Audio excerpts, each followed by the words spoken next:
Welcome to CBSE maths. ഇന്ന് നമുക്ക് probability class 10ലുള്ള ഒരു ക്വസ്റ്റ്യൻ നോക്കാം. ആ ക്വസ്റ്റ്യൻ എങ്ങനെയാണ്? Probability of E is equal to 0.05. What is probability of not E? Not E എന്ന് പറഞ്ഞു കഴിഞ്ഞാൽ ഇത് കിട്ടാതിരിക്കാനുള്ള പ്രോബബിലിറ്റിയാണ്. രണ്ട് കാര്യങ്ങളുണ്ട്. E എന്നുള്ളത് ഒരു ഈവൻ്റ് ആണ്. ഈ നോട്ട് എന്നുള്ളത് അത് കിട്ടാതിരിക്കാനുള്ള കാര്യങ്ങളാണ്. അപ്പോൾ ഇയും ഈ നോട്ടും കോംപ്ലിമെൻ്ററി ഈവൻസ് ആണ്. ഇതാണ് fact. Probability of E plus probability of not E equal to 1. അതായത് ഒരു കാര്യം ഈ കിട്ടാനുള്ള പ്രോബബിലിറ്റിയും അത് കിട്ടാതിരിക്കാനുള്ള പ്രോബബിലിറ്റിയും കൂടിയും ആഡ് ചെയ്ത് നമുക്ക് എത്ര കിട്ടും? 1 എന്നുള്ള നമ്പർ കിട്ടും. ഇപ്പോൾ പ്രോബബിലിറ്റി ഓഫ് E തന്നിട്ടുണ്ട് 0.05. So 0.05 plus probability of not E equal to 1.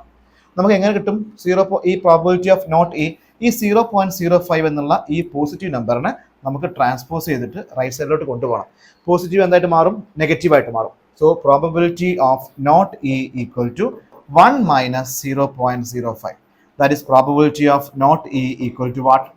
1.00 minus 0.05. നമ്മൾ സബ്ട്രാക്ട് ചെയ്യുമ്പോൾ നമുക്ക് കിട്ടുന്നത് 0.95. So what is answer? 0.95. So probability of not E equal to what? 0.95. Hope it's clear to everyone. Thank you.